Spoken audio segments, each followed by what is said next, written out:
Good afternoon, my Real News Midday TV family. Welcome back to the channel for another news update. And in the news this afternoon, PNP moves to quickly remount campaign signs. Supreme Court grants injunction halting removal. Elated at the Supreme Court's ruling on Monday that the St. James Municipal Corporation has to halt removal of their campaign material, 3 People's National Party caretaker candidates in St. James will attempt to swiftly retrieve their signs and remount them along with new ones. We will be moving to collect what they took down. They must be in the condition they were in when they took them.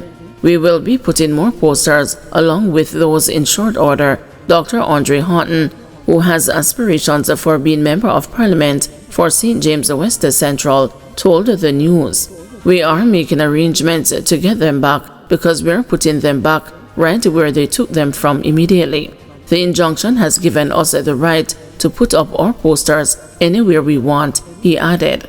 In early April, acting on the directive of Montego Bay Mayor Richard Vernon of the Jamaica Labour Party, Montego Bay South Division, a number of campaign signs were removed from sections of the western city.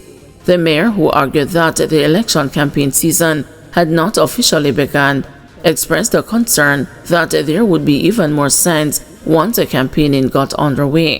He also expressed a concern that some signs were occupying spaces that usually generate revenue for the municipal corporation.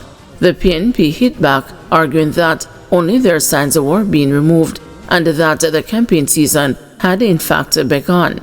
After a flurry of threats, PNP candidates Dr. Houghton, Janice Allen, and Alan Bernard took the matter to court. The matter was also referred to the Office of the Political Ombudsman, which asked Vernon to explain the rationale behind his action. He asked for the matter to be deferred until the courts addressed the issue. On Monday, the Supreme Court granted the PNP side's application for an injunction. The court has granted an injunction restraining the St. James Municipal Corporation from interfering, removing, or dealing with their posters and the political paraphernalia, explained Maurice McCurdy, the attorney who represented the PNP members. Permission has also been granted for judicial review of the corporation's decision. The corporation made a motion to prohibit the political paraphernalia, so we are seeking to overturn that motion and also their decision to remove them, McCurdy explained. While no date has been given for that aspect of the case to proceed, he said his clients are ready.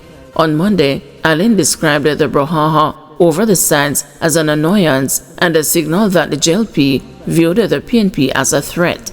She said the removal of the signs had actually booted her campaign. It was an annoying thing that we had to deal with because it all came about based on what I would say were actions that were taken that were not in keeping with what everybody understood to be the campaign process and the period, she told the news. It helped to reinforce that we must do something and continue the process to form the next government, and I, Janice Allen, will not be deterred. It propelled me, gave me momentum, and it brought attention to the campaign, which obviously I welcome, Allen added. Houghton offered the Mayor Vernon a bit of advice. I implore that the mayor begin to focus on the real bowels of his job and stop letting the Labourites use him as a tool of political tennis and political football, because that approach is taking him nowhere, he quipped. Houghton is seeking to unseat the JLP's Marlene Malahou Fort, while Allen is looking to face off against Heroy Clark in St. James Central. Bernard has plans to square off against Dr. Harris Chang in St. James Northwestern. Water woes hit St. Elizabeth, including Monroe College and Hampton School. National Water Commission customers in Malvern, Monroe, Hampton, and the surrounding areas of St. Elizabeth, who are served by the Parkley Deep Well, are being advised by the Commission that it is working to restore operation at the facility within the shortest possible time. No projected date of completion of the work was included in a release from the Commission on Sunday. The NWC said the affected areas include Malvern, Monroe, Hampton, Bethlehem, Bellevue Housing Scheme, Top Hill, Southfield, Seaview, Congo Hole, Yardley Chase, St. Mary's, Portsea, Milksham, Red Bank, Round Hill, Top Flaggerman and the surrounding areas. The NWC expressed regret at the inconvenience being caused by the service disruption and urged the patience and understanding from the affected customers. Man washed away by floodwaters found dead. Although Althea Wright knew that there was little chance of finding her grandson, Chad Allen, alive after he was washed away in the Sandy Gully in May, she still prayed for a miracle.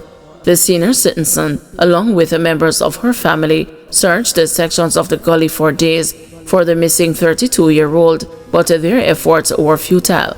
However, all hopes of seeing Allen in the land of the living were dashed earlier this month when family members were called to identify a body that was washed up in the vicinity of the Causeway Bridge in Portmore St. Catherine.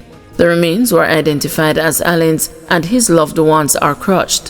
When the news team visited Wright at her home in Drewsland, St. Andrew, she had just returned from a counseling session. She stated that she is still overcome with grief. "Me never go look on his body because me never want to remember him that way. Right now, a counseling me come from because me really sad. Because him dead, me have to go talk to a counselor. Me did just a hope say him did alive and is somewhere. But right now, the family are preparing for funeral. Me not really remember the funeral date, but it's in July," she said. As she spoke with the news team, a group of men stopped to offer their condolences and words of encouragement. The image of Allen being washed away by the raging floodwaters remains fresh and raw in her mind. Allen was reportedly standing in the gully when the floodwaters descended and took him away. "I saw him being washed away, and he had his hands in the air, like he was just asking me to help him. I really miss him," she said. NEPA says smuggled animals pose a threat.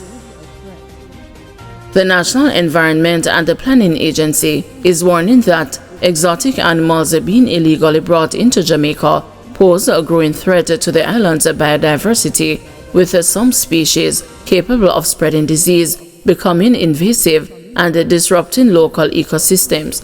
Just last week, the Jamaica Constabulary Force made a significant bust during an intelligence-driven operation conducted by the Counterterrorism and Organized Crime Investigation Branch, seizing more than 3,900 rounds of ammunition and 19 exotic animals. Anthony Mackenzie, Director of Environmental Management and Conservation at NEPA, said that while the agency is closely monitoring the issue, he cannot confirm whether there has been a recent uptick in illegal imports. "I do not know if there is an increase," Mackenzie told the news, in response to whether more exotic animals are entering the country. They could potentially transmit a disease, they can become invasive, and impact biodiversity. He noted that while not all exotic animals are harmful, their introduction to Jamaica's environment is risky. Depending on the species, they could negatively interact with the local species, he explained. Mackenzie revealed that parrots and monkeys are among the leading types of exotic animals being brought into the country and highlighted the particular concern surrounding reptiles. They can be invasive, seeing that they multiply significantly. There is a possibility for interbreeding, he said. He also mentioned that NEPA has been increasing its public awareness campaigns and the stakeholders' engagement to curb the trend.